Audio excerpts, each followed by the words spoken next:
Hello friends, அனைவருக்கும் வணக்கம். So நாளைக்கு குரூப் 4 எக்ஸாம். ஸோ அந்த குரூப் 4 எக்ஸாமில் அந்த எக்ஸாமை எப்படி நம்ம சரியாக ஹேண்டில் பண்ணணும், அந்த 3 மணி நேரத்தில் என்ன விஷயங்கள் சரியாக பண்ணணும் அப்படிங்கிறது பார்க்கலாம். அண்ட் பிஃபோர் த எக்ஸாம் என்னென்ன விஷயங்கள் நம்ம சரியாக கொண்டு போகணும், எப்படி நம்மளை தயார்படுத்தணும் இப்போலேருந்து அப்படிங்கிறது எல்லாமே இந்த வீடியோவில் பார்க்கலாம். சரிங்களா? ஸோ இன்றைக்கி 8ஆம் தேதி, நாளைக்கு 9ஆம் தேதி. ஸோ நிறைய பேர் இந்த எக்ஸாமுக்கு முதல் நாள் எதுவுமே படிக்காதீங்க, பிளாங்காக விட்டுருங்க அப்படின்ற மாதிரி நிறைய பேர் சொல்லுவாங்க. ஸோ நான் சொல்கிறது என்னென்னா, முதல் நாளும் படிங்க, தப்பே இல்லை. ஏன்னா முதல் நாள் படிக்கிற விஷயங்கள் அப்படியே நமக்கு எக்ஸாமில் ஞாபகம் இருக்கும். ஆனால் இன்றைக்கி படிக்கிறது என்னென்னா, டீப்பாக படிக்க வேணாம், எதுவுமே ஓவராலாக படிங்க. சரிங்களா? இப்போ ஒரு மேக்ஸ் இருக்குன்னா மேக்ஸில் எல்லா ஃபார்முலாஸும் எடுத்து பாருங்கள். தமிழ் இருக்குன்னா தமிழில் இந்த நூல் குறிப்பு, ஆசிரியர் குறிப்பு, இந்த இலக்கண பகுதிகள், இந்த மாதிரியான விஷயங்கள் இதெல்லாம் கொஞ்சம் மறக்குமோ அந்த மாதிரியான ஏரியாலாம் கொஞ்சம் எடுத்து பாருங்கள்.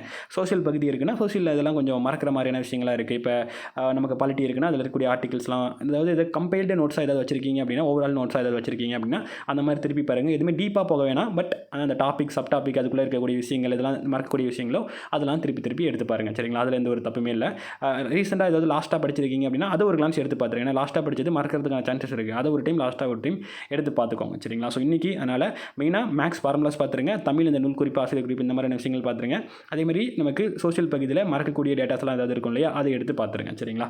ஸோ பார்த்துட்டு நைட் ஒரு 10 மணிக்குள்ளலாம் இதில் மாதிரி பார்க்குற விஷயங்கள்லாம் பார்த்துட்டு தூங்கிடுங்க. அதுக்கப்புறம் நைட் ஸ்டடிலாம் யாருமே பண்ணிட வேணாம். ஏன்னா நாளைக்கு நம்ம மைண்டு ரொம்ப ஆக்டிவாக இருக்கணும். நைட்டு தூங்கினா தான் நாளைக்கு மைண்டு ஆக்டிவாக இருக்கும். ஸோ அதனால் அந்த மாதிரி அதேமாதிரி நிறைய பேருக்கு எக்ஸாமுக்கு முதல் நாள் சரியாக தூக்கம் வராது. அதுக்கான காரணம் பார்த்திங்கன்னா, எக்ஸாம் டென்ஷனால் சரியாக தூக்கம் வராது. இல்லைனா இன்னொரு முக்கியமான விஷயம் பார்த்திங்கன்னா லேட் நைட்டில் மொபைல் யூஸ் பண்ணுவாங்க. சரிங்களா? ஒரு 7:30 8 மணிக்குலாம் மொபைலை ஆஃப் பண்ணி வச்சுருங்க. ஒரு 7 மணிக்கெலாம் கூட மொபைலை தள்ளி வச்சுருங்க. ஏன்னா மொபைல் பார்த்திங்க அப்படின்னா நம்ம கண்ணில் இருக்கக்கூடிய அந்த மெலட்டனின் சுரப்பி ஒழுங்காக சுரக்காமல் நமக்கு தூக்கம், நைட்டுக்கான அந்த தூக்கம் வராது மெலட்டனின் சுரப்பினால தான். ஸோ அது தூக்கம் ஒழுங்காக வராமல் இருக்கும். சரிங்களா? அதனால் ஒரு 7 மணி 7:30க்கெலாம் சாப்பிட்டுட்டு மொபைலை தூரமாக வச்சுட்டிங்க அப்படின்னாலே உங்களுக்கு தூக்கம் ஒழுங்காக வந்துடும். ஸோ அதனால் ஒரு 9 மணி 10 மணிக்கெலாம் தூங்கிடுங்க. தூங்கிட்டு காலைல ஏர்லியராக எந்திரிச்சு அவங்களுடைய சென்டர் எங்கே இருக்கோ அந்த சென்டருக்கு கொஞ்சம் முன்னாடியே போயிருங்க. அதாவது எக்ஸாம் சென்டர் இருக்கு இல்லையா, எக்ஸாம் சென்டருக்கு ஒரு 8:30க்கெலாம் எக்ஸாம் சென்டருக்குள்ளே இருக்கிற மாதிரி பார்த்துக்கோங்க. 9 மணிக்கு எக்ஸாம் ஹாலில் இருக்கணும். சரிங்களா? அப்போ 8:30க்கெலாம் நம்ம எக்ஸாம் சென்டரில் கண்டிப்பாக இருக்கணும். 8 மணி 8:15க்கெலாம் போகிற மாதிரி பார்த்துக்கோங்க. 8:30க்கெலாம் கண்டிப்பாக நீங்கள் எக்ஸாம் சென்டரில் இருக்கணும். 9 மணிக்கு எக்ஸாம் ரூமுக்கு போகிற மாதிரி பார்த்துக்கோங்க. 9:30க்கு எக்ஸாம் கொஷின் பேப்பர் உங்களுக்கு கொடுத்துருவாங்க. சரிங்களா? அந்த 9:15க்கு எக்ஸாம் கொஷின் பேப்பர் கொடுத்துருவாங்க. 9:30க்கு எக்ஸாம் ஸ்டார்ட் ஆயிரும். அந்த 9:15க்கு கொஷின் பேப்பர் கொடுக்கறதுக்கு முன்னாடி நீங்கள் அங்கே இருக்கணும். அப்போ தான் உங்களுக்கு கொஷின் பேப்பர் வாங்கி பார்த்து அந்த டைம்லேருந்து நமக்கு ரொம்ப முக்கியமான டைம். ஸோ அதனால் அந்த 9:15க்கு முன்னாடிலாம் கட்டாயமாக எக்ஸாம் ஹாலில் இருக்கிற மாதிரி பார்த்துக்கோங்க. சரிங்களா? ஸோ இந்த டைமிங் மேனேஜ் பண்ணிக்கோங்க. ரெண்டாவது, எக்ஸாமுக்கு கொண்டு போகிற விஷயங்கள், என்னென்ன விஷயங்கள் சரியாக கொண்டு போகணும் அப்படின்னா மெயினாக கட்டாயமாக எல்லாருக்கும் தெரிஞ்சது தான் hall ticket. So hall ticket பொறுத்த வரைக்கும் நிறைய பேர் கேட்பாங்க, நான் பிளாக் அண்ட் ஒயிட் போடலாமா இல்லை கலரில் போடணுமா அப்படின்ட்டு. பிளாக் அண்ட் ஒயிட்டோ கலரோ ஏதோ ஒன்று போடலாம். ஆனால் எல்லா பேஜும் இருக்கிற மாதிரி பார்த்துக்கோங்க. ஃப்ரண்ட் பேஜ் மட்டும் தான் வச்சிருக்கீங்க அப்படின்னா அப்படி கூட எடுத்துகிட்டு போகலாம். அதில் எந்த பிரச்சனையும் இல்லை. அது கூட நிறைய எல்லாருமே அக்செப்ட் பண்ணிப்பாங்க. ஆனால் கடைசி பேஜ் வரைக்கும் போட்டிங்கன்னா கடைசியில் பார்த்தீங்கன்னா உங்களுக்கு எக்ஸாமினேஷன் எழுதுறாங்க இல்லையா, அதாவது நமக்கு வராங்க இல்லையா, ஸோ அவங்களுடைய எக்ஸாமினர் இருக்காங்க இல்லையா, அவங்களுடைய சைன் போடுறதுக்கான ஒரு இடம் இருக்கும். சரிங்களா? அதாவது சைன் வாங்கிக்கோங்க. நமக்கு லாஸ்ட் குரூப் 2லலாம் பார்த்திங்கன்னா அதை அப்லோட் பண்ணுற மாதிரிலாம் சொல்லியிருந்தாங்க. ஸோ அப்படி சொல்லும்போது நமக்கு அதில் அந்த சைனோட அப்லோட் பண்ணுற மாதிரி இருந்துச்சு. ஸோ அதனால் அந்த லாஸ்ட் பேஜ் வரைக்கும் போட்டிங்கன்னா தான் சைன் வாங்க முடியும். ஸோ அதே மாதிரி எக்ஸாம் ஹாலுக்கு போகிறவங்களும் அந்த பேஜில் எக்ஸாம் இன்விஜிலேட்டர் இருக்காங்க இல்லையா, அவங்களோட சைன் வாங்கிக்கோங்க. சரிங்களா? ஸோ அந்த ஹால் டிக்கெட் ரொம்ப முக்கியம். எல்லா பேஜும் போட்டுக்கோங்க. அதில் லாஸ்ட்டில் சைன் வாங்கிக்கோங்க மறக்காமல். ரெண்டாவது பென்னு. ஸோ பென் பொறுத்த வரைக்கும் நீங்கள் black colour ball point pen எல்லாருக்கும் தெரிஞ்சதான். ஸோ நீங்கள் எது வேணால் யூஸ் பண்ணலாம், அதில் எந்த பிரச்சனையும் இல்லை. ஆனால் இந்த 1.0 நிப் சைஸ் இருக்கு இல்லையா, அதில் இருக்க அந்த நிப் சைஸில் யூஸ் பண்ணிங்கன்னா உங்களுக்கு ஷேட் பண்ணுறது கொஞ்சம் குயிக்காக உங்களால் ஷேட் பண்ண முடியும். அந்த ரோரிட்டோ ஃபேண்டா ஃப்ளோ அப்படின்னு ஒரு பென் இருக்கும். ஸோ அது கூட ட்ரை பண்ணி பாருங்கள். இல்லைனா உங்களுக்கு அந்த 1.0 நிப் சைஸில் ஏதாவது கிடச்சிச்சு அப்படின்னா நீங்கள் அந்த பென் கூட ட்ரை பண்ணி பாருங்கள். இல்லை நீங்கள் நார்மலாக 5 ரூபா பெண்ணை தான் வச்சிருக்கேன் அப்படின்னாலும் அதை கூட யூஸ் பண்ணலாம், ஒன்றும் தப்பு இல்லை. பட் இது யூஸ் பண்ணிங்கன்னா கொஞ்சம் டைம் சேவ் ஆகும். இப்போ நீங்கள் பென் வாங்குறீங்கன்னா இந்த பென் கூட வாங்கி ட்ரை பண்ணி பாருங்கள். சரிங்களா? ஸோ இது பென் பொறுத்த வரைக்கும் பிளாக் கலர் பென் தான். ஆனால் அந்த 1.0 நிப் சைஸில் வாங்கினீங்கன்னா கொஞ்சம் பெட்டராக இருக்கும். சரிங்களா? அடுத்தது ID proof. So ID proof பொறுத்த வரைக்கும் உங்களுக்கு ஆதார் கார்டோ இல்லை ஓட்டர் ஐடியோ இதில் ஏதோ ஒன்றுடைய ஜெராக்ஸ் இருந்துச்சுன்னா கூட போதும். ஜெராக்ஸ் ஒன்று லாஸ்ட் சைடில் பின் பண்ணி வச்சுக்கோங்க. ஒரிஜினல் ஐடி இருந்துச்சுன்னா ஒரிஜினல் ஐடி வச்சுக்கோங்க. ஜெராக்ஸ் இருந்துச்சுன்னா ஜெராக்ஸும் நீங்கள் உங்களுடைய ஹால் டிக்கெட் இருக்கு இல்லையா, ஹால் டிக்கெட் கூட பின் பண்ணி வச்சுக்கோங்க. ஒரிஜினல் ஐடி ஒன்று கையில் வச்சுக்கோங்க. சரிங்களா? அது ஆதார் கார்டோ ஓட்டர் ஐடியோ அதெல்லாமே நமக்கு இதில் மென்ஷன் பண்ணியிருக்காங்க என்னென்ன வேறு என்னென்னலாம் வைக்கலாம் அப்படின்ட்டு. ஸோ மெயினாக எல்லாருடையும் ஆதார் கார்டு இருக்கும். ஆதார் கார்டோடைய ஒரிஜினல் ஒன்று கையில் வச்சுக்கோங்க. அது பெட்டர். ஏதாவது ஒரு ஐடி கார்டு கட்டாயமாக இருக்கணும். ஸோ நல்லா அது வச்சுக்கோங்க. அடுத்தது ஓஎம்ஆர் ஷீட். சரிங்களா? ஸோ ஓஎம்ஆர் ஷீட்டில் மெயினாக பண்ண வேண்டியது என்னென்னா நீங்கள் ஓஎம்ஆர் ஷீட் ஃபஸ்ட்டு 9:15க்கு நமக்கு ஓஎம்ஆர் ஷீட் ஃபஸ்ட்டு கொடுத்துருவாங்க. ஸோ கொடுக்கும்போதே நீங்கள் அதில் மெயினாக 2 ஆப்ஷன் இருக்கும். ஃபஸ்ட்டு பேஜில் பார்த்தீங்கன்னா 2 இடத்துல ப்ரெசென்ட் ஃபில் பண்ணுற மாதிரி இருக்கும். அதை கரெக்டாக பார்த்து ஃபில் பண்ணிடுங்க. அதே மாதிரி சைன் 2 இடத்துல போடுற மாதிரி இருக்கும். ஒன்று எக்ஸாமுக்கு முன்னாடி சைனு, இன்னொன்று எக்ஸாமுக்கு முடிஞ்ச உடனே சைனு. ஸோ 2 இடத்துல சைன் போடுற மாதிரி இருக்கும். 2 இடத்துல ப்ரெசென்ட் அப்படிங்கிறது மார்க் பண்ணுற மாதிரி இருக்கும். அதை கரெக்டாக மார்க் பண்ணுங்கள். மூணாவதாக பார்த்தீங்க அப்படின்னா அந்த எக்ஸாம் கொஷின் பேப்பர் இருக்கு இல்லையா, அதோடைய நம்பர் வந்து எழுதுகிற மாதிரி இருக்கும். நிறைய பேர் தப்பு பண்ணுறது வந்து என்னென்னா, அந்த எக்ஸாம் கொஷின் பேப்பர் வந்து நம்பர் எழுதிட்டு அதில் ஷேட் பண்ணுற இடத்துல தப்பு பண்ணிடுவாங்க. ஸோ அந்த 0 வர இடத்துலலாம் கரெக்டாக பார்த்து எங்கே 0 வருது, எங்கே 1 வருது, இதெல்லாம் பார்த்து பண்ணுங்க. அதே மாதிரி பார்த்தீங்கன்னா, இந்த சைன் போகிற இடமும் பார்த்தீங்கன்னா, நிறைய பேர் இன்விஜிலேட்டர் அவங்க சைன் போகிற இடத்துல மாற்றி பண்ணிடுவாங்க. ஸோ அது மாதிரி இல்லாமல் எங்கே கரெக்டாக நீங்கள் சைன் பண்ணணும் அப்படிங்கிறதையும் மாற்றி பண்ணிடுங்க. நான் மெயினாக வந்து எதுக்கு அந்த மிஸ்டேக் பண்ணுற இடம்லாம் சொல்கிறேன்னா, மிஸ்டேக் பண்ணுற இடத்த சொல்லிட்டுனா அந்த இடத்துல நீங்கள் மிஸ்டேக் பண்ணாமல் இருப்பீங்க. சரிங்களா? ஸோ அதனால் அந்த சைன் போகிற இடம், அந்த ப்ரெசென்ட் போகிற இடம், அதே மாதிரி ஹால் டிக்கெட் நம்பர் எழுதி அந்த ஷேட் பண்ணுற இடம். சரிங்களா? மெயினாக அந்த 0, 1 அது வர ஏரியா தான் நிறைய பேர் மாற்றி பண்ணிடுவாங்க.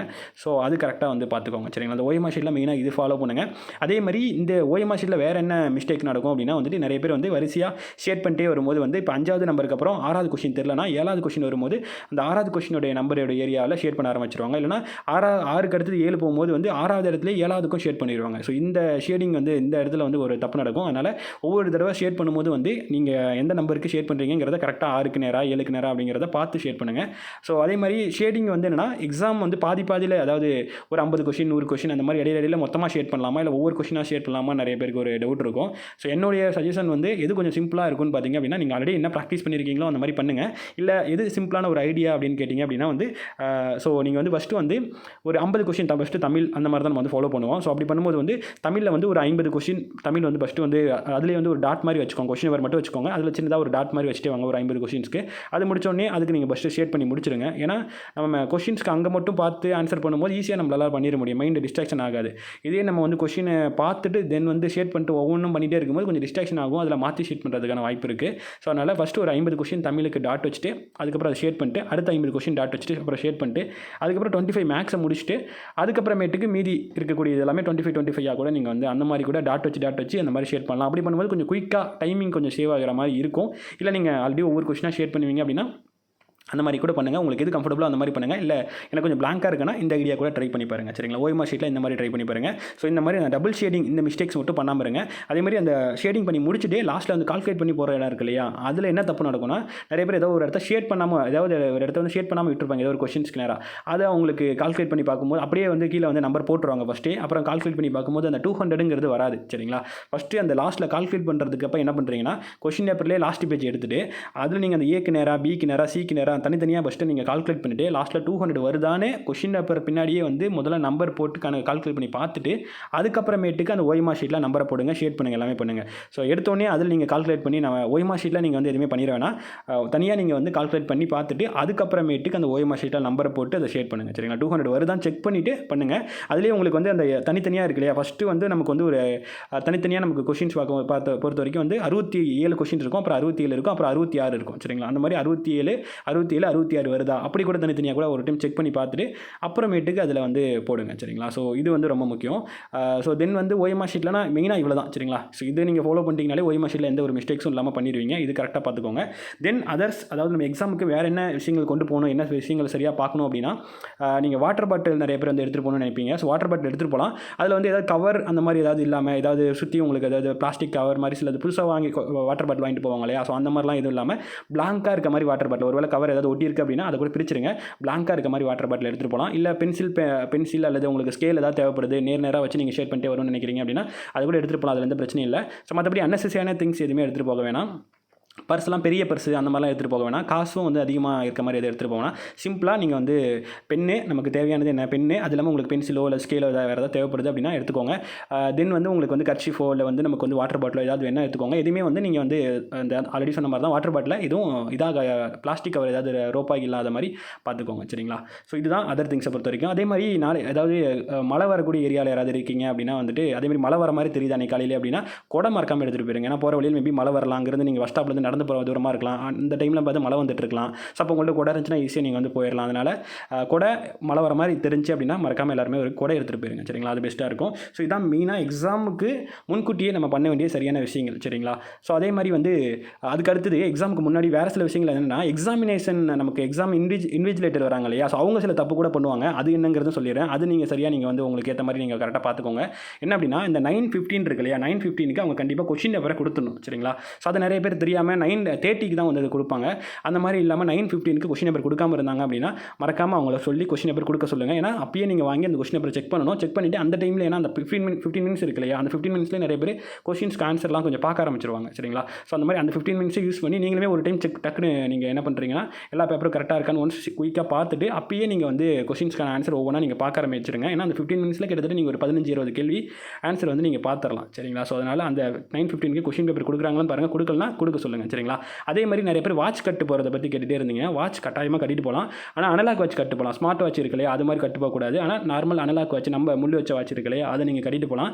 சில இன்விஜிலேட்டர் வந்து அதுவும் கட்டிட்டு போகக்கூடாது அப்படிங்கிற மாதிரி வந்து சொல்லுவாங்க. ஸோ அப்போல்லாம் எதுவுமே இல்லை. எல்லா இடத்துலையும் நிறைய எல்லா இடத்துலையும் அலோவ் பண்ண தான் செய்வாங்க. நீங்களும் அலோவ் பண்ணுங்கள் அப்படின்னு சொல்லிட்டு அலோவ் பண்ண சொல்லுங்கள். கட்டாயமாக அதை வந்து கட்டிட்டு போகலாம். சரிங்களா? ஸோ அவங்க சொல்கிறாங்க அப்படின்னா வாட்ச் கழட்டி வச்சிடாதீங்க. ஏன்னா வாட்ச் ரொம்ப முக்கியம், டைமிங் ரொம்ப முக்கியம். ஒவ்வொரு 5 நிமிஷமும் நமக்கு ரொம்ப முக்கியங்கிறனால ஸோ வாட்ச் பார்த்தா நம்ம டெஸ்ட் ஆகணும். ஸோ அனலாக் வாட்ச் கட்டாயமாக அலௌடு தான். அவங்க அலௌடு இல்லைன்னு சொன்னாங்கன்னா கட்டாயமாக அலௌடு தான் அப்படின்னு சொல்லிட்டு அவங்கள்ட்ட சொல்லி நீங்கள் வந்து கட்டிக்கலாம். சரிங்களா? ஸோ அது பார்த்துக்கோங்க.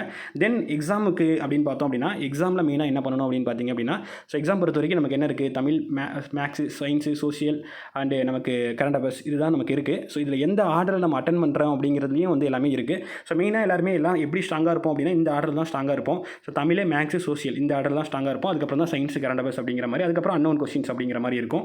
ஸோ ஃபஸ்ட்டு எதை நீங்கள் வந்து அட்டன் பண்ணணும் அப்படின்னா தமிழ் தான் அட்டன் பண்ணணும். ஸோ தமிழில் 100 கொஸ்டின் முடிஞ்ச வரைக்கும் ஒரு 45 மினிட்ஸ்க்குள்ளே தமிழை வந்து முடிக்க பாருங்கள். மிஞ்சி போனால் 1 ஹவர், அதுக்கு மேலே நீங்கள் தமிழ் போயிடவே கூடாது. அப்போ உங்களுக்கு டைம் பத்தாது. சரிங்களா? கட்டாயமாக 45 மினிட்ஸ்க்குள்ளே முடிக்க ட்ரை பண்ணுங்கள். தென் வந்து மேக்ஸ் போங்க. அப்படியே நீங்கள் 101, 102 அப்படிங்கிற மாதிரி கொஸ்டின் பார்க்காம மேக்ஸை ஃபஸ்ட்டு முடிச்சிருங்க. ஏன்னா மேக்ஸை முடிச்சிங்க அப்படின்னாலே உங்களுக்கு பயங்கரமாக வந்து கான்ஃபிடென்ட் கிடச்சிரும். சரிங்களா? ஏன்னா மேக்ஸ்க்கு ரொம்ப டைம் எடுக்கும். ஸோ அதை நீங்கள் முன்னாடியே முடிச்சிட்டிங்க அப்படின்னாலே பயங்கர கான்ஃபிடென்ட் கிடச்சிரும். ஸோ மேக்ஸும் பொறுத்த வரைக்கும் வந்து 45 மினிட்ஸ் தான். அரை மணி நேரத்துலேருந்து 45 மினிட்ஸ் தான் உங்களுக்கு டைம். அதுக்கு மேலே போகக்கூடாது. சரிங்களா? அதுக்கு மேலே போச்சுன்னா நீங்கள் ஸ்டாப் பண்ணி அங்கேயே ஸ்டாப் பண்ணிட்டு சோஷியலுக்கு போக ஆரம்பிச்சிடணும். சரிங்களா? ஸோ மேக்ஸை 45 மினிட்ஸ்க்குள்ளே போட பாருங்கள்.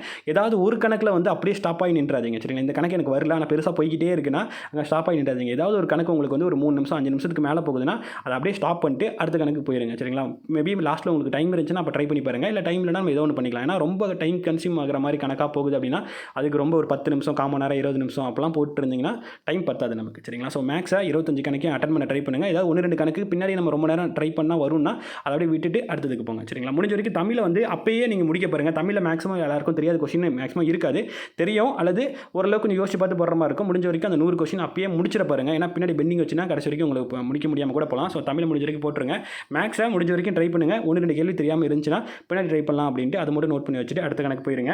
ஸோ அடுத்தது போயிருங்க. நெக்ஸ்ட் வந்து சோஷியல் கொஸ்டின்ஸ் அட்டன் பண்ணுங்கள். சோஷியல், சயின்ஸ் அது அப்படியே உங்களுக்கு கலந்து கூட வரும். சோஷியல், சயின்ஸ், கரண்ட் அஃபேர்ஸ் இதெல்லாம் கலந்து கூட வரும்.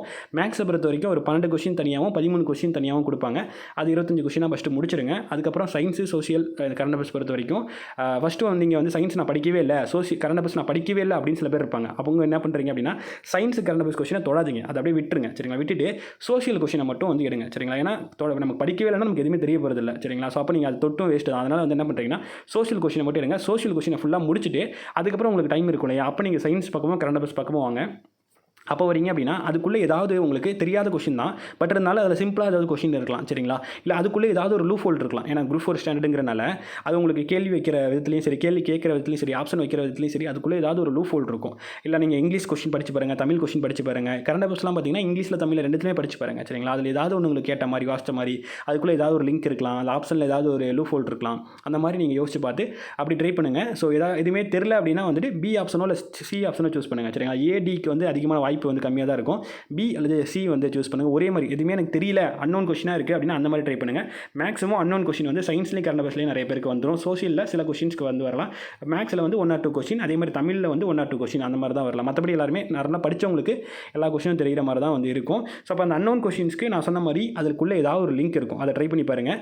மேக்ஸ் இருந்துச்சு அப்படின்னா வந்து இந்த 0, 1 அந்த மாதிரிலாம் ஆன்சர் வர மாதிரி இருந்துச்சுன்னா மேக்ஸிமம் அதுதான் வந்து ஆன்சர் வர மாதிரி இருக்கும். அந்த 0, 1 சயின்ஸில் வந்து அந்த சுழி அப்படிங்கிறதெல்லாம் ஆன்சர் வர மாதிரி இருந்துச்சுன்னா அதுதான் மேக்ஸிமம் ஆன்சர் வர மாதிரி இருக்கும். இல்லை நீங்கள் வந்து அந்த கூற்று காரணம் சரின்னு இருந்துச்சுன்னா அது ஆன்சர் வர மாதிரி இருக்கும். இல்லைனா கூற்று காரணம் சரி, அதுக்கான சரியான விளக்கம் அந்த மாதிரி இருந்துச்சுன்னா அது சரியான ஆன்சராக இருக்கிறதுக்கு நிறைய சான்ஸ் இருக்குது. இல்லைனா ஆப்ஷன்ஸ் இருக்குது, அதில் வந்து ஒன்று மட்டும் இது அண்டு இது அப்படிங்கிற மாதிரி கொடுத்துருக்காங்கன்னா அது ஆன்சர் வரதுக்கான வாய்ப்பும் இருக்குது. அதே மாதிரி ஏதாவது ஒரு ஆப்ஷன் மட்டும் ரொம்ப நீளமாக இருக்குது, ரொம்ப டீட்டெயில்டாக அதை பற்றி கொடுத்துருக்காங்க அந்த ஆப்ஷனில் மட்டும் அப்படின்னா அது ஆன்சராக வரதுக்கான சான்சஸ் இருக்குது. எதுவுமே தெரிலனா சொல்கிறேன், எதுவுமே தெரிலனா இந்த மாதிரி ஆப்ஷன் கூட அன்னோன் கொஸ்டின்ஸ்க்கு இந்த மாதிரி ட்ரை பண்ணி பாருங்கள். ஸோ ஆர்டர் பொறுத்த வரைக்கும் இந்த ஆர்டரில் ட்ரை பண்ணி பாருங்கள். தமிழ், மேக்ஸு, சோஷியல் முடிச்சுட்டு அதுக்கப்புறம் சயின்ஸ் கரண்ட் அஃபேர்ஸ் ட்ரை பண்ணுங்கள். இல்லை நான் சயின்ஸ் கரண்ட் அஃபேர்ஸ் நல்லா படிச்சிருக்கேன் அப்படின்னா தமிழ் மேக்ஸ் முடிச்சுட்டு சோஷியல் சயின்ஸ் இதெல்லாமே ஆர்டராகவே கூட நீங்கள் வந்து முடிச்சிருங்க. சரிங்களா? ஸோ இந்த ஆர்டரில் முடிச்சிங்க அப்படின்னா உங்களுக்கு ஒரு கான்ஃபிடென்ட்டும் கிடைக்கும். ஏன்னா நீங்கள் ஃபஸ்ட்டே உங்களுக்கு வந்து நல்ல ஒரு பிரிஸ்காக இருப்பீங்க. அந்த டைமில் நீங்கள் போயிட்டு தெரியாத கொஸ்டின்லாம் நீங்கள் படித்து பார்த்து அதுக்குள்ளே நீங்கள் மண்டையை கசிக்க அப்படி ரொம்ப இதானீங்கன்னா ரொம்ப டயர்ட் ஆயிருவீங்க. சரிங்களா? அதுக்கு பதிலாக இந்த மாதிரி நீங்கள் ஆர்டரில் ட்ரை பண்ணி பார்த்தீங்கன்னா கடைசியில் உங்களுக்கு தெரியாத கொஸ்டின் அது நீங்கள் ரொம்ப நேரம் யோசிச்சிங்கனாலும் ஒன்றும் உங்களுக்கு பிரச்சனை இல்லை. தெரிஞ்ச கொஸ்டின் ஆல்ரெடி போட்டிங்க. ஸோ அதனால் இந்த ஆர்டரில் ட்ரை பண்ணி பாருங்கள், ரொம்ப ஈஸியாக இருக்கும். தமிழ் ஏதாவது ஒரு சில கொஸ்டின் 1 or 2 கொஸ்டின் தெரியாத கொஸ்டின் இருக்குது அப்படின்னா ரொம்ப நேரம் மண்டை போட்டு கசக்கிட்டு இருக்க வேணாம், அல்லது பின்னாடி நம்ம பார்த்துக்கலாம் அப்படின்னு சொல்லிட்டு அப்படியே விட்டுட்டு வராதிங்க. ஏன்னா உங்களுக்கு இந்த சயின்ஸ் கரண்ட் தெரியாத கொஸ்டின் நிறைய இருக்கும். அது நீங்கள் அது போகிறதுக்கே உங்களுக்கு பின்னாடி டைம் சரியாக போயிடும். இல்லை மேக்ஸில் 1 or 2 கொஸ்டின் இருக்குன்னா அதுக்கே டைம் சரியாக போயிடும். தமிழில் முடிஞ்ச வரைக்கும் அப்பயே முடிக்க பாருங்கள். மேக்ஸில் ஏதாவது 1 or 2 கொஸ்டின் இருந்தாலும் சயின்ஸ் அல்லது சோஷியல் ஏதாவது இருந்துச்சுன்னா மட்டும் பெண்டிங் வச்சுட்டு பின்னாடி லாஸ்ட்டில் வந்து யோசிச்சு பாருங்கள். எதுவுமே தெரில, எதுவுமே லிங்க் ஆகலை அப்படின்னா பி அல்லது சியை வந்து சூஸ் பண்ணி ட்ரை பண்ணி பாருங்கள். சரிங்களா? ஸோ இந்த மாதிரி நீங்கள் பண்ணுங்கள். இது மாதிரி பண்ணிங்க அப்படின்னாலே போதும். அதே மாதிரி வந்து கொஷின்ஸில் உங்களுக்கு தெரிஞ்ச கொஷினே தப்பு பண்ணுறதுக்கான வாய்ப்புகளும் நிறைய அமையும். ஸோ அதுவும் தயவு செஞ்சு பண்ணிடாதீங்க. அது எந்த மாதிரி அமையும் அப்படின்னா மெயினாக இந்த தமிழ் கொஷின்ஸ்லாம் இருக்கு இல்லையா, தமிழில் அந்த சொற்பொருள் கேட்குற இடத்துல பார்த்தீங்கன்னா ஒரு சொல்லுடைய லைன் கொடுத்துட்டு ஒரு பொருள் ஒரு வார்த்தை கொடுத்துட்டு அதுக்கப்புறம் அது நீளமாக கேள்வி கேட்டு லாஸ்ட்டில் வந்து அதோடைய எதிர்ச்சொல் அப்படின்னு கொடுத்துருப்பாங்க. நீங்கள் அந்த வார்த்தையை பார்த்தோன்னே அதுக்கு அர்த்தத்தை என்ன இருக்கோ அதுக்கான பொருள் என்ன இருக்கோ அதை நீங்கள் சூஸ் பண்ணிடுவீங்க. ஸோ அந்த மாதிரி இல்லாமல் அந்த ஒரு கேள்வி ஒவ்வொரு கேள்வியுமே வந்து உங்களுக்கு ஈஸியாக இருக்கிற கேள்வினாலும் ஒரு டைம் நல்லா படிச்சு பாருங்கள். சரிங்களா? படிச்சு பாருங்கள். அதில் எதிர்ச்சொல் கேட்டிருக்காங்களா, என்ன கேட்டிருக்காங்க, வேர்ச்சொல் கேட்டிருக்காங்களா, இல்லை வேறு ஏதாவது கேட்டிருக்காங்களா அப்படிங்கிறத தெளிவாக படிச்சு பாருங்கள். ஸோ அதே மாதிரி ஆப்ஷன் ஒன்று பார்த்தோன்னே டப்புன்னு அதை மட்டும் சூஸ் பண்ணிட்டு அப்படி விட்டு போயிடாதீங்க. மற்ற ஆப்ஷன் என்ன கொடுத்துருக்காங்க, ஏன் இதுக்கு லிங்க் ஆகாது அப்படிங்கிறது ஒரு டைம் லைட்டாக பார்த்துக்கோங்க. சரிங்களா? ஏன்னா டக்குன்னு ஏதோ ஒரு ஆர்வத்தில் ஏதோ ஒன்று போட்டுரும், அப்புறம் பார்த்தா அதுக்கான கரெக்டான ஆன்சர் வந்து இன்னும் பக்கத்தில் இருக்கும், அதுக்கு பெஸ்ட்டான ஆன்சர் பக்கத்தில் இருக்கும். ஸோ அந்த மாதிரி அது பார்த்துக்கோங்க. எதிர்ச்சொல் பொருள் இதில் தான் நிறைய பேர் தப்பு பண்ணுவாங்க, அது கரெக்டாக பார்த்துக்கோங்க. அதே மாதிரி வந்து இந்த பிரித்தெழுதுகள்லாம் இருக்கு இல்லையா, பிரித்தெழுதுக்கு வந்து இது ஆன்சராக இருக்கும் அப்படின்னு நினச்சி நம்ம ஒன்று போடுவோம், ஆனால் கரெக்டான ஆன்சர் வேறு மாதிரி இருக்கும். அதை நீங்கள் சொல்லி பாருங்கள். சொல்லி பார்த்தீங்கனாலே உங்களுக்கு வந்து என்ன மாதிரி வரும் அப்படிங்கிறதெல்லாம் வந்துட்டு மேக்ஸிமம் அந்த மை விகுதி வர மாதிரி வந்து மை விகுதி வர மாதிரி இருந்துச்சுன்னா அதுதான் வந்து பிரித்தெழுதுகளை கரெக்டாக இருக்கும். ஸோ அதை சொல்லி பார்த்து ட்ரை பண்ணி பாருங்கள். அதே மாதிரி மேக்ஸ் கொஸ்டின் இருக்குது அப்படின்னா அதில் ஏஜ் சம் இல்லை வேறு ஏதாவது சம்லாம் இருக்குன்னா பார்த்தீங்கன்னா ஃபஸ்ட்டு ஸ்டார்டிங்கில் வந்து உங்களுக்கு ராமு சோமு அப்படின்னு கொடுத்துருக்காங்கன்னா அதுக்கு லாஸ்ட்டில் கேள்வி முடிகிற இடத்துல பார்த்தீங்கன்னா சோமு ராமனுடைய வயது என்ன, தற்போதைய வயது என்னன்னு கேட்டிருப்பாங்க, மாற்றி கொடுத்துருப்பாங்க. நீங்கள் ஆன்சர் கண்டுபிடிச்சோடனே டப்புன்னு நீங்கள் அதை மாற்றி அதுக்கான ஆன்சர் உங்களுக்கு ஃபஸ்ட் ஆப்ஷனாக கொடுத்துருப்பாங்க. ஆனால் நீங்கள் வந்து கேட்டது பார்த்தீங்கன்னா வேறு ஏதாவது கேட்டிருப்பாங்க. சரிங்களா? ஸோ அதனால் அந்த கேள்வி லாஸ்ட்டில் என்ன கேட்டிருக்காங்கிறதையும் பார்த்துட்டு ஆன்சர் சூஸ் பண்ணுங்கள். அதே மாதிரி தான் வந்து இன்னொரு விஷயம் வந்து என்னென்னா இந்த அளவியெல்லாம் பார்த்தீங்கன்னா அவங்க கொடுத்த டேட்டா வந்து பார்த்தீங்கன்னா மீட்டரில் கொடுத்துருப்பாங்க, ஆனால் லாஸ்ட்டில் ஆன்சரில் வந்து சென்டிமீட்டரில் கொடுத்துருப்பாங்க. இல்லைனா அதில் ஏதாவது ஒன்று மாற்றி கொடுத்துருப்பாங்க, ஹெக்டர்லேருந்து இதுக்கு இதுக்கு அந்த மாதிரி வந்து அளவுகளில் மாற்றி கொடுத்துருப்பாங்க. சரிங்களா? அவங்க கேள்வியில் கொடுத்துருக்க அளவுகளே வந்து ஆன்சராக வருதுன்னா அதுக்கேற்ற மாதிரி வருதுன்னா நீங்கள் ஜஸ்ட்டு சூஸ் பண்ணிடாமல் லாஸ்ட்டில் என்னவா கேட்டிருக்காங்க அப்படிங்கிறதும் அல்லது ஆப்ஷனில் என்னவா கொடுத்துருக்காங்க அப்படிங்கிறதும் ஒன்ஸ் செக் பண்ணிவிட்டு ஆன்சர் சூஸ் பண்ணுங்கள். சரிங்களா? ஸோ இந்த மாதிரி கேள்வி ஒழுங்காக படிச்சுட்டு ஆப்ஷனை ஒழுங்காக பார்த்துட்டு ஆன்சர் சூஸ் பண்ணிங்களாலே மேக்ஸிமம் இந்த மாதிரி சில்லி மிஸ்டேக் வந்து நீங்கள் வந்து தவிர்த்திடலாம். சரிங்களா? ஸோ அதே மாதிரி அன்னோன் கொஸ்டினில் வந்து இந்த நம்பர்ஸில் வருது அப்படின்னா எது கொஞ்சம் பக்கமாக இருக்குன்னு பாருங்கள், அதாவது ஒரே மாதிரி இருக்குன்னு பாருங்கள். 1950, 53, 63 அந்த மாதிரி இருக்குன்னா 50 2 டைம் வந்திருக்கு, 53, 63 2 டைம் வந்திருக்கு, அப்போ 53 இருக்கிறதுக்கான வாய்ப்பு இருக்குது அப்படிங்கிற மாதிரி. இது கொஞ்சம் லிங்க் ஆகுது, இது கொஞ்சம் பக்கத்தில் இருக்குது, அந்த மாதிரி சூஸ் பண்ணுங்கள். இப்போ கொஞ்சம் ஓரளவுக்கு எல்லாமே மாற்றிட்டாங்க, இருந்தாலும் நமக்கு குரூப் 4 தான் அப்படிங்கிறனால இந்த மாதிரி ட்ரிக்ஸ் எல்லாம் நிறைய கூட யூஸ் ஆகும். ஸோ அதனால் அந்த இதுக்குள்ளே தெரியாத கேள்வி இருக்குன்னா அதுக்குள்ளே ஏதாவது ஒரு விஷயங்கள் இருக்கும், அதை நீங்கள் ட்ரை பண்ணி பாருங்கள். ட்ரை பண்ணி பார்த்தீங்கன்னா மேக்ஸிமம் நீங்கள் வந்து இது பண்ணிடலாம். அதே மாதிரி ஒரு கேள்விக்கு நீங்கள் வந்து குழம்பி போய் நிற்கிறீங்க, ஃபஸ்ட்டு எடுத்துனே கேள்வி படிச்சிட்டிங்க, ஆப்ஷன் படிச்சிட்டிங்க, இதுவாக இருக்குன்னு நினைக்கிறீங்க, அப்புறம் அடுத்த ஆப்ஷன் பார்க்கும்போது குழம்பி போய் நிற்கிறீங்க அப்படின்னா அந்த இடத்துல ஃபஸ்ட்டு எந்த ஆப்ஷனை நீங்கள் யோசிச்சிங்களோ அதை நீங்கள் சூஸ் பண்ணுங்கள். எப்பயுமே நம்ம அந்த மாதிரி ஃபஸ்ட்டு யோசிக்கிற ஆப்ஷன் இதுதான் கரெக்டாக இருக்கும் அப்படின்னு நினைக்கிற ஆப்ஷன் கரெக்டாக இருக்கிறதுக்கு மேக்ஸிமம் வாய்ப்பு இருக்குது. ஏன்னா அப்ஜெக்டிவ் டைப்புங்கிறனால நம்ம படித்த கேள்வி ஆன்சர் வந்து பார்த்தோன்னே நமக்கு தெரிஞ்சிடும். அதனால் வந்து குழம்பி போய் நிற்கிறீங்கன்னா எது ஃபஸ்ட்டு யோசிச்சிங்களோ அதை வந்து சூஸ் பண்ணுங்கள். அதுவும் ப்ராபபிலிட்டி படி நிறையவே வந்து வாய்ப்பு இருக்குது. சரிங்களா? ஸோ இந்த மாதிரியான விஷயங்கள் எல்லாமே முடிஞ்ச வரைக்கும் ஃபாலோ பண்ணுங்கள். மைண்டை ரிலாக்ஸாக வச்சுக்கோங்க. சரிங்களா? இவ்வளோ நாள் படித்ததுக்கு எல்லாத்துக்கும் நீங்கள் ஒரு எண்டாக வந்து இந்த எக்ஸாம் இருக்க போகுது, அவ்வளோதான். சரிங்களா? மற்றபடி வந்து நீங்கள் வந்து இதுதான் என்னுடைய வாழ்க்கை, இதில் தான் என்னோடய வாழ்க்கையே மாறப்போகுது, இல்லை 150 எடுத்தாகணும், அவ்வளோ பண்ணியாகணும், இதை பண்ணியாகணும் அப்படின்னு ரொம்ப ப்ரெஷர் ஏற்றிக்காதீங்க. சரிங்களா? ரொம்ப ப்ரெஷர் ஏற்றிக்கிட்டிங்கன்னா என்ன ஆயிருன்னா ஒரு பதட்டம் தான் நடக்கும். அந்த மாதிரி பதட்டமாக இல்லாமல் இவ்வளோ நாள் படிச்சிருக்கீங்க, படித்ததை தப்பு இல்லாமல் ஆன்சர் பண்ண போகிறீங்க, அவ்வளோதான். சரிங்களா? தெரியாத கொஷினை ஹேண்டில் பண்ண போகிறீங்க, படித்து தப்பு இல்லாமல் ஆன்சர் பண்ண போகிறீங்க, அவ்வளோதான். ஸோ படித்ததுக்கான ஒரு இது வந்து நம்ம செக் பண்ணி பார்க்க போகிறோம் இந்த எக்ஸாமில், அவ்வளோதான். அது மட்டும் உங்களுக்கு மைண்டில் இருக்கணும். ரொம்ப ப்ரெஷர் ஏற்றிக்க வேணாம். இன்றைக்கே நீங்கள் வந்துட்டு அவ்வளோதான் நம்ம வாழ்க்கையை மாற்றக்கூடிய ஒரு எக்ஸாம் அப்படி இப்படின்னு நிறைய பேர் நம்ம யூடியூப் சேனல் நிறைய பார்த்துருப்பீங்க, அதெல்லாம் மைண்டில் ஏற்றிக்கிட்டு இருந்தீங்கன்னா ரொம்ப பதட்டம் ஆயிரும், ரொம்ப ப்ரெஷர் ஆயிரும். சரிங்களா? அந்த மாதிரி இல்லாமல் நார்மலாக இருங்க. படித்ததெல்லாம் இன்றைக்கி எடுத்து பாருங்கள், நாளைக்கு போய் அதெல்லாம் பெஸ்ட்டாக நம்ம வந்து படித்ததை வச்சு ஈஸியாக 4 ஆப்ஷனில் பெட்டரான ஆப்ஷன் கொஸ்டினை சூஸ் பண்ணி நம்ம 200 கொஸ்டின் கம்ப்ளீட் பண்ண போகிறோம். அதில் நம்மளால் முடிஞ்ச அளவுக்கான பெஸ்ட்டு ஸ்கோர் நம்ம பண்ண போகிறோம். அது மட்டும் மைண்டில் இருக்கட்டும். அதை தாண்டி வேறு எதுவும் இருக்க வேணாம். வேறு ஏதாவது இருந்துச்சுன்னா பதட்டமாயிடும். சரிங்களா? அந்த பதட்டம் இல்லாமல் ஆன்சர் பண்ணிங்கனாலே உங்களால் பெஸ்ட்டான ஸ்கோர் வந்து பண்ணிட முடியும். வீட்டில் இருக்கும்போது என்ன மாதிரி மைண்ட் செட்டில் இருப்பீங்க, என்ன மாதிரி வீட்டில் ஒரு டெஸ்ட் எழுதும்போது என்ன மாதிரி மைண்ட் செட்டில் இருப்பீங்க, என்ன மாதிரியான ஒரு இதில் ஃபார்மில் இருப்பீங்களோ அந்த மாதிரியான ஒரு மைண்ட் செட்லேயே இருங்க. சரிங்களா? ஏன்னா அதுதான் இங்கே நீங்கள் வீட்டில் இருக்கும்போது ஒரு மைண்ட் செட்டில் படிச்சிருப்பீங்க. அதே மைண்ட் செட்டில் அங்கே இருந்தீங்கன்னா தான் அதே மாதிரி உங்களுக்கு அந்த படித்த விஷயங்கள்லாம் ஞாபகம் வரும். சரிங்களா? அங்கே நீங்கள் போயிட்டு ரொம்ப ப்ரெஷர் ஏற்றிக்கிட்டு ரொம்ப கன்ஃபியூஸ் பண்ணிட்டு இருந்தீங்க அப்படின்னா உங்களுக்கு இது ஞாபகம் வராமல் போயிடும். சரிங்களா? ஸோ அதனால் அந்த மாதிரி ப்ரெஷர் ஏற்றிக்க வேணாம். நார்மலாக காமாக போய் எழுதிட்டு வாங்க. ரொம்ப எக்ஸாமுக்கு அடுத்தது நடக்கக்கூடிய விஷயங்கள்லாம் ஏதாவது உங்களுக்கு ஏதாவது ஈவெண்ட் நடக்குது, இல்லை வேறு ஏதாவது விஷயங்கள்லாம் நடக்க உங்கள் லைஃப்பில் வந்து நடக்க போகுது அப்படின்னா அதெல்லாம் இருக்குன்னா மைண்டில் ரொம்ப ஏற்றிக்க வேணாம். உங்களுக்கு இப்போதைக்கு எக்ஸாம் நடக்கக்கூடிய அந்த 3 மணி நேரம் அது மட்டும் மைண்டில் இருக்கட்டும். அந்த கொஸ்டின் நம்பர் மட்டும் ஞாபகம் இருக்கட்டும். நம்ம படித்த விஷயங்கள் இருக்கு இல்லையா, தமிழில் படித்த ஆட்கள்லாம் இருக்காங்க, சான்றோர்கள், இலக்கணம், இலக்கியம் இதெல்லாம் இருக்கு இல்லையா, அதே மாதிரி சயின்ஸு, சோசியலுக்குள்ளே ஹிஸ்ட்ரி, பாலிட்டி, எக்கனாமிக்ஸ் அதுக்குள்ளே யாரெல்லாம் வராங்களோ அவங்கெல்லாம் மட்டும் இப்போதைக்கு என் மைண்டில் இருக்கணும். இது தானே உங்களுக்கு நடக்கக்கூடிய சுற்று வட்டாரத்தில் இருக்கக்கூடிய விஷயங்கள்லாம் எதுவும் உங்கள் மைண்டில் இருக்க வேணாம். சரிங்களா? இது மட்டும் மைண்டில் வச்சுக்கோங்க. தெளிவாக போய் எக்ஸாம் அட்டன் பண்ணிட்டு வாங்க. காமாக எழுதுங்க. உங்களுக்கு நல்லதே நடக்கும். கண்டிப்பாக நல்லா ஸ்கோர் பண்ணுவீங்க. சரிங்களா? பெட்டராக பண்ணுங்கள். நீங்கள் பெட்டரான ஸ்கோர் வரணும் அப்படின்னா நீங்கள் தெரிஞ்ச தப்பு இல்லாமல் பண்ணுங்கள். அப்பயே உங்களுக்கு பெட்டரான ஸ்கோர் அப்படிங்கிறது கட்டாயமாக வந்துடும். சரிங்களா? ஸோ அவ்வளோதான் இந்த வீடியோ. எல்லாருக்கும் ஆல் தி பெஸ்ட். நல்லா பண்ணிட்டு வாங்க. Thank you so much.